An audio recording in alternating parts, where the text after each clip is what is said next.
Self-care isn't a luxury, it's a time management tool. Self-care is not something you'll earn after you've checked everything off your to-do list. It's a necessity. It's a prerequisite on your success journey. Every time you skip taking care of yourself, you're making yourself less productive. In today's episode, I'm going to share some ways to easily implement self-care into your schedule. Welcome to the Fire Inside podcast. There is a fire in your heart and ambition in your soul. You know what you want to do and you know you need to make a change to get there, but how can you do it with more ease? That is what we tackle in this podcast. All things personal development, time management, and leveling up so you can live as your best, most highest self. This podcast is your weekly reminder to stop playing small and start living full out. Whether it's in your career, your wellness, your relationships, or your personal goals, we're here to cover the strategies and mindset shifts you need to make so that you can succeed. I'm Sade Kelly, your host. I am a wife, a mom, a life enthusiast, and the CEO and founder of The Fire Inside. At The Fire Inside, I provide time management coaching, and I specifically help ambitious people learn how they can manage their time so they can balance their work, their wellness, and their relationships peacefully. I help my clients achieve their goals 6 times faster and save 28 or more hours per week. And that is my goal on this podcast, to also help you with the tools and strategies that I equip all of my clients with. And hopefully some of you guys become clients so that you can learn how to live the life that you desire, and know that when you can learn how to leverage your time, you can be and do anything that you want. I recently returned from our second annual TPS retreat. This is a retreat. It's for the Profit Society, which is my husband's day trading group and community. If you're interested in day trading, I highly recommend checking out his group. I'll link it in today's episode. But the retreat was so restorative. It was absolutely amazing. We went to Ocho Rios, Jamaica. We stayed in a villa. We had a private yacht. We had a chef, a butler. We did a lot of educational workshops. I did a workshop on habits. My husband did workshops on how to become a 6 and 7 figure day trader. It was absolutely amazing. I love bringing groups to a new international place that a lot of people hadn't even been to before, and just getting to know new people and getting to teach and do it internationally and make it a tax write-off. I mean, it's just like the benefits are immense. I had an immaculate time. Like, it was absolutely what I needed, especially this is our first trip, or it was our first trip post baby, just us, and of course all the attendees. So it was a really, really great time. And I always remember when I go traveling, especially when I haven't been in a while, how restorative it can be and how much it is like doubling down on my self-care. Not that I'm not indulging in self-care on a regular basis, but it just reminds me of how amazing it is to like double down on self-care. And it got me thinking, like, more people need to be indulging in self-care, and not just trips, which are amazing, which is something that many of us either take because we know we need to take trips and we know we need to get out of our environment, or some of us hold off because we're like, when we hit this certain milestone, we're going on a trip, or when we stop feeling behind, we're going on a trip, or when we have enough money, we'll go on a trip, right? And neither of those are the best ways to go about it. I think you have to implement trips on a regular basis because it's a part of your self-care routine. But there's also things you can be doing every single day to fit into your self-care routine. So I want to talk about that because I think it's super important to make sure that you are indulging in self-care, because it just makes you feel more peaceful on a regular basis. And like I said, it doesn't have to be a big trip. It can be something day to day that makes it where you're just not burnt out prone. So I used to be very burnt out prone. Oh man, just thinking about the days, it's like crazy to me. But I used to get to the end of the week every single week and legit be crying of fatigue, crying because I was so burnt out, crying because I was working so hard and I wasn't seeing the results. And if you've ever been there, I just want you to know that I know what that feels like. Like, just telling this story to you guys, I can feel it in my body. Like, you know, your body remembers those things. I can feel how tense I used to be, how upset I used to be about things, and how I used to just be so burnt out and so unhappy. But I kept pushing myself. Because the Gary V's of the world used to tell me to keep hustling harder, right? And there's nothing wrong with that. I mean, I know I used to listen to a lot of either Sean, I think his name is like Sean Thomas. I hope I'm getting his name right, but he had a lot of motivational videos and they were very harsh and they motivated me to get things done, but it wasn't a burnt out hustle mentality type of way. And that's what I want you to learn to move away from if that's what you still are.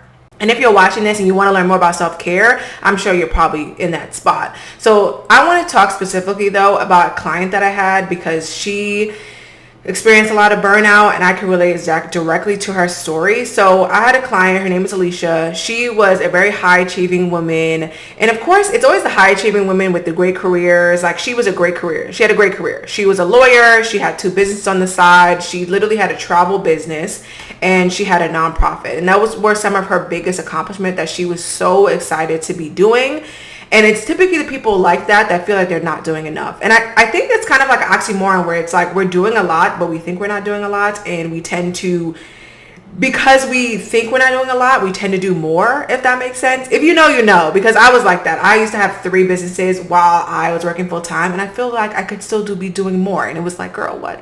And that's probably why I was burnt out a lot until I learned time management practices and self-care. So for Alicia, she came to me because she was tired. She was stressed. She was overwhelmed. She had too many projects at work and she was starting to fall behind on deadlines. Her business was slacking. She was really starting to feel the negative effects on her confidence and her results. And she was like, I know there has to be a better way. And she was following along with a lot of my content on Instagram. And she said, Sade, like, I'm procrastinating. I'm outside of my element. I just really need to get things on track. And I know I need to work with you. And I was like, girl, bet. Like, we're a good match. Let's go. So immediately the first thing we did is we started getting her to a place where she was more self-aware, right? So we needed to audit her time. We needed to figure out her habits, her mindset, her limiting beliefs. I needed to know the ins and outs of what was going on in her life so that we could get her to where she wanted to be.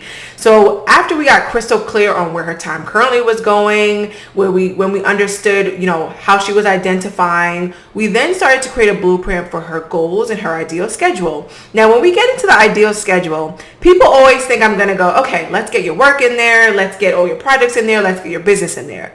No. Not me, not Sade Kelly. When I'm your time management coach, one of the first things we're going to do is put in self-care and fun. Because what I realize with highly ambitious people is we tend to, and I'm saying we because, listen, I'm there with you, okay? I still struggle with this. It's a continuous process.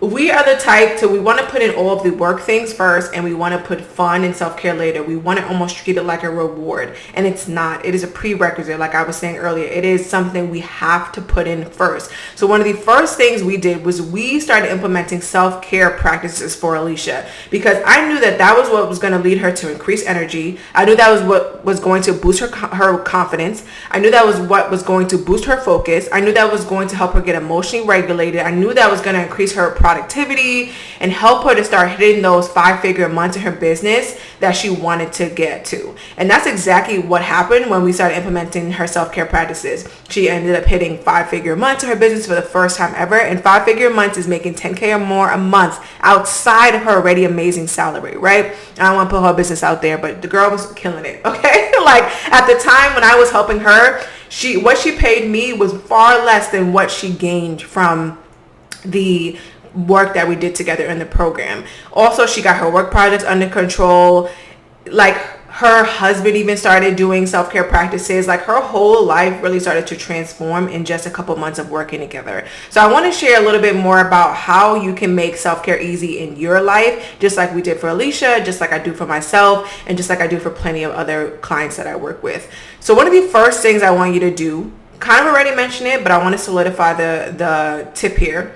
I want you to schedule in self-care as a non-negotiable, meaning it is put into your calendar like a meeting you need to show up with, because it is a meeting. It's a meeting with yourself. It's a meeting to fill your cup up with, right? You need to be meeting with yourself. You need to be meeting with yourself on a regular basis. You need to be implementing practices that show you that you care for yourself. Many of us neglect self-care, and then what ends up happening is we're decreased our results, we decrease our productivity, and we're just overall not happy about our progress. So when you're scheduling self-care, you got to first just figure out where you're going to schedule it. So whether that's in a planner or a calendar or a time management tool or task management tool or project management tool, you pick whatever tool you want. Most of my clients like to use Google Calendar. I personally like to use a mix of Google Calendar and a tool called Sunsama. And if you want a free trial to Sunsama, I will leave that in the show notes as well. I'm a partner with them because I truly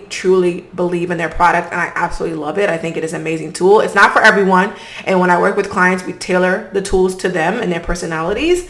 But I really love it. So one of the first things you're going to do, scheduling your self-care. Now, we've talked extensively about morning and night routines and in a lot of the habit episodes. So if you haven't watched the habit podcast episodes, go back to the episodes. We are now 6 episodes in, y'all. So go back and watch the 6 episodes because they're amazing. I don't know why I just did 2 peace signs. I should have did like 6s.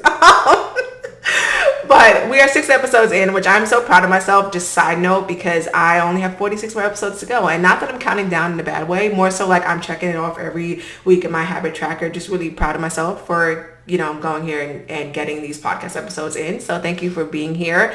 And if you haven't already, you've gotten to this point of the video, please like, comment, and subscribe and share this podcast episode with a friend. It really means a lot to me and it helps impact others in their life journey. So back to what we were talking about. When you are scheduling in, I want you to schedule in first your morning routine because you need to start off with an amazing morning. Your morning sets the tone for your entire day. Many people skip their morning routine. They wake up and go right into work. That is not the way to go. You want to wake up and set the tone for your day. You want to start your day peacefully. So I want you to first start off with setting an alarm. If you're an alarm person, I personally don't set alarms, but I have that luxury. If you don't, set an alarm. And it's nothing wrong with an alarm. Set the alarm and show up to the alarm. When you set the alarm and you snooze, it is the first failure of the day. I know I talk about this a lot. You've probably heard me say this in other podcast episodes, but I'm going to keep harping on it because setting that alarm is setting that first goal of the day. And when you achieve that first goal of the day, you're going to achieve more goals throughout that day. You're going to feel more excited. You're going to feel proud of yourself. You're going to feel confident. So you want to start your day off there. Set your alarm for a time you know you will actually wake up. Stop setting your alarm for 5 o'clock knowing darn well you ain't waking up till 6:30. Just don't do it. If you know you're not getting enough sleep, set the alarm for the appropriate time. Just do it. Stop setting yourself up for failure. So you're going to set that alarm. You're going to wake up, you're going to go through your routine. Your routine can include whatever you want. Now, for Alicia, some of the things that she loved to include was having time for her journaling, having time for just quiet time in the morning with herself. She liked to call it balcony reflections, where she'd go sit on her balcony, no electronics, and just like journal and get prepared for the day. Whatever it is for you, it doesn't need to be extensive or long. Like I've talked about plenty of times, I like to read, meditate, journal, things of that nature in the morning. Have that time for yourself in the morning.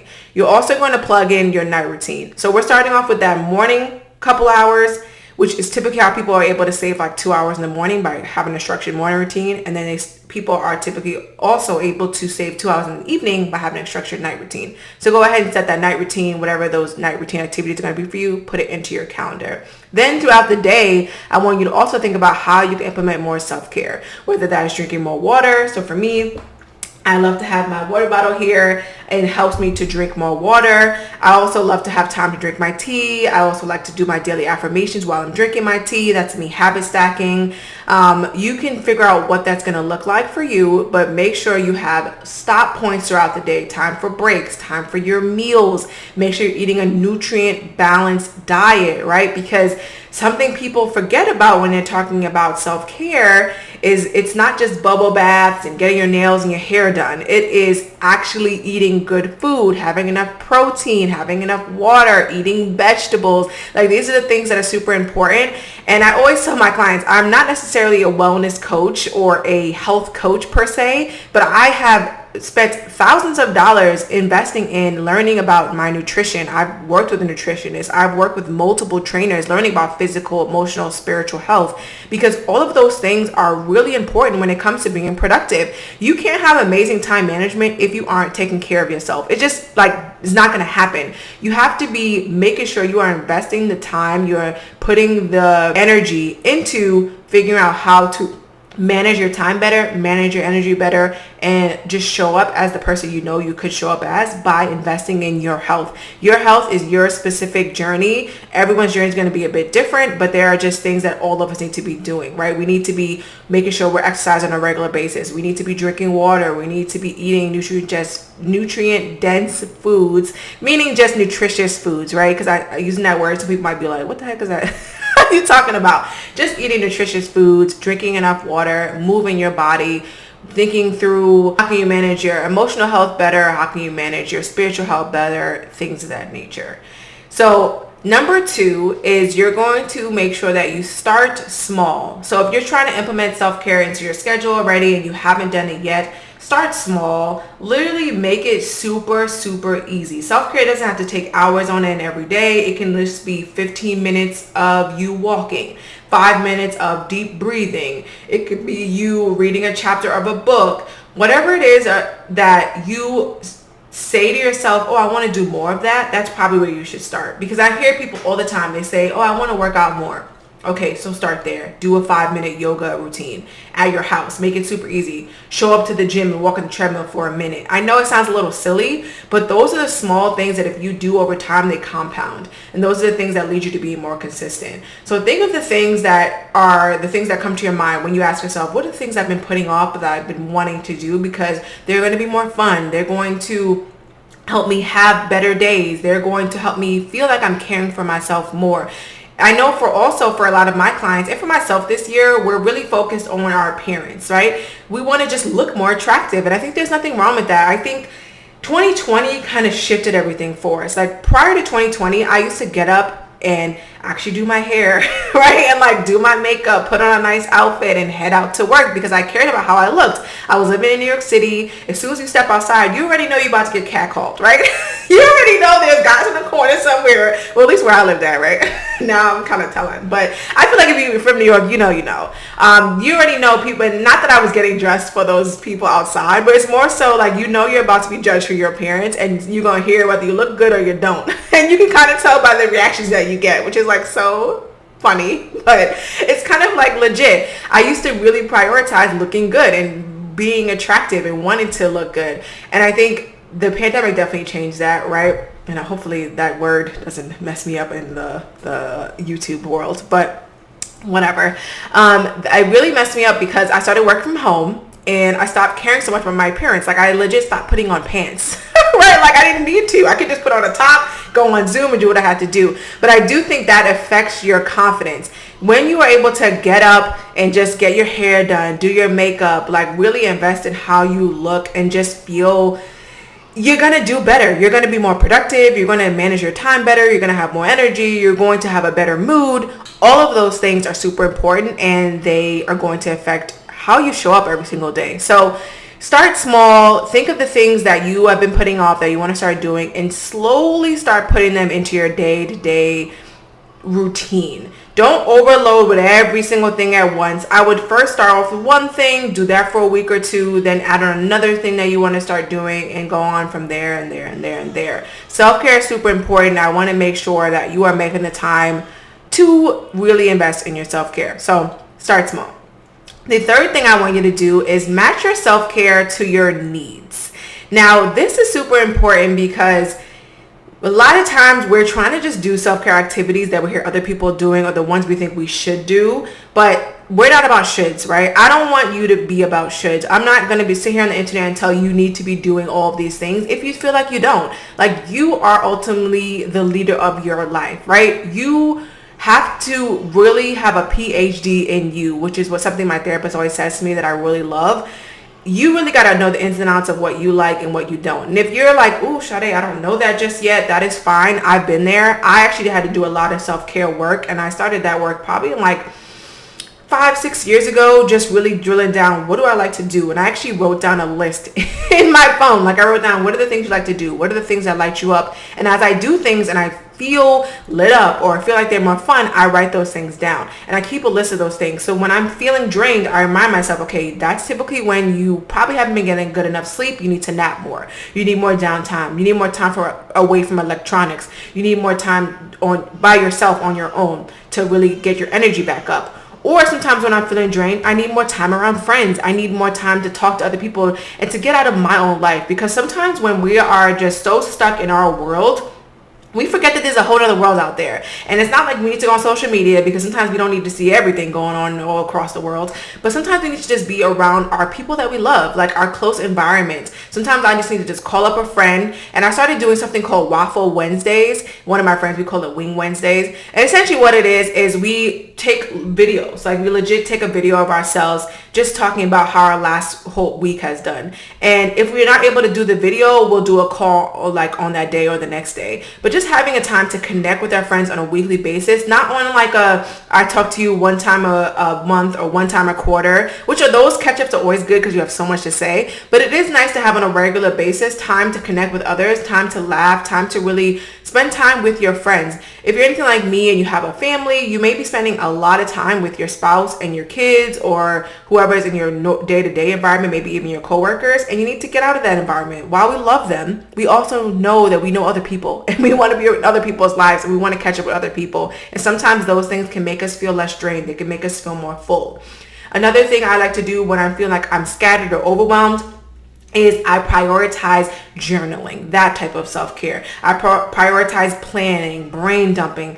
All of those things tend to help me to feel less scattered, feel less overwhelmed. If I'm feeling disconnected, I tend to, like I said, connect with other people in my social environment. I tend to want to go to maybe networking events, or I tend to want to spend more time with family, whatever it is that makes you feel more connected. So think about the things you're going through. Are you feeling more tired? Are you feeling more scattered? Are you feeling a little off keel, like a little unbalanced? What are the things that you can do to make you feel more balanced? What are the things you can do to counteract how you're feeling? So that is what I mean by matching your self-care to your needs. Last thing I want to talk about when it comes to making self-care easier. So far I've talked about scheduling self-care in as a non-negotiable. I've talked about how to start small so that you can, be consistent and build up your self-care practices. Matching your self-care to your needs was the third thing. And the fourth thing is using self-care as a productivity boost and not an escape. Now, I had a really good conversation with a friend, and it made me realize that sometimes we can use things as an escape. And this is a really deep topic, right? Like, sometimes we will drink alcohol or we will smoke things, right, to escape. And I'm not saying there's anything necessarily wrong with that time to time, but you don't want to do things as an escape. You really want to think about, like, why am I doing these things? So for me and my friend, we were talking about how she loves to really travel a lot. And if you're listening, we had this conversation, and, it was actually really impactful for me. Was she likes to travel a lot, and she realized, I don't want to just keep traveling to escape my day-to-day life. I don't want to travel as a means of, I hate my day-to-day life, or I don't enjoy my corporate life, so I need to go travel all the time to balance out how unhappy I am at work. And it's like, if you're unhappy with your life, where you spend majority of your time, whether that is like in your work life or your relationships or your own personal life or how you see yourself, that is not a reason to escape in other ways, right? So you really want to think about, how can you find ways to enjoy your regular everyday life and use traveling or use other self-care measures that are a little bit outside of your regular self-care routines that you're doing day to day, which are the smaller things. How can you use those big self-care moments as just time to extra indulge, time to really go in and rest and reset, and not times to escape? Because I think it's really important to not avoid your responsibilities or not try to move away from the things you need to be doing, but just use it as an extra means to really give yourself like props, tell yourself a good job. You know what I mean? So I just wanted to share that because I think that is something that we don't always hear about when it comes to self-care, but we want to make sure that it's not you escaping. It's you really showing yourself love. It's you showing yourself that you matter and you love yourself, and you want to make sure that you're rested and restored and you're at peace inside and out. Actually, I don't know if you could be at peace inside and out. I don't know what peace outside means, but it sounded good. So I hope you guys enjoyed today's episode. As your conclusion and action item, I want to make sure that you now see that self-care is not an option. It is something you need to be doing. So if you're not doing some type of self-care every single day, that is the first thing I want you to implement. I challenge you to start treating self-care as a part of your time management strategy, because it absolutely is. You need to slow down so you can speed up. You need to slow down so that you can be more productive, so that you can achieve your goals and get things done. Stop treating self-care as a reward. Start treating it as one of the first things you need to be doing to be more productive, to utilize your time better, to be a time management master. People who are really amazing at their time management and who are highly effective, highly successful, take very good care of yourself. This is why you see these billionaires talking about how they wake up early. Not necessarily that you need to wake up early, because that's in a whole nother topic we can get into, but you see that they wake up early and they make time to take care of themselves, whether it's working out, eating what they need to be eating, drinking their water, spending time connecting with people that they love, having time for fun, and making sure they're getting their meals in. You really have to make sure that you are doing all the things that are going to make you feel full and make you feel really good, right? And that are good for you, and making sure you're in good health. So I want you to pick that one thing you're going to start doing to take better care of yourself that you're not already doing. What is that one thing you're going to start doing this week? Start doing that. That is your action item for this week, and then keep building on top of that. So after you've scheduled in that one act of self-care, I would love to know what that is. Please share it down below in the comments. Let's keep chatting in there. A lot of you guys have been leaving really amazing feedback, and it means so much to me that you're watching and you're impacted by these episodes. And like I said, if you enjoyed this episode, be sure to like, comment, and subscribe. And if you're ready to take your time and your goals to the next level, and you want to work with an expert who can help you to achieve your goals 6 times faster and save 28 or more hours per week, and utilize your time in the ways you want to achieve that work-life balance that you desire, please check out the links in the show notes, where I share more about what I do over at The Fire Inside and my time management services. I'll see you in the next episode. Until then, take care. Bye.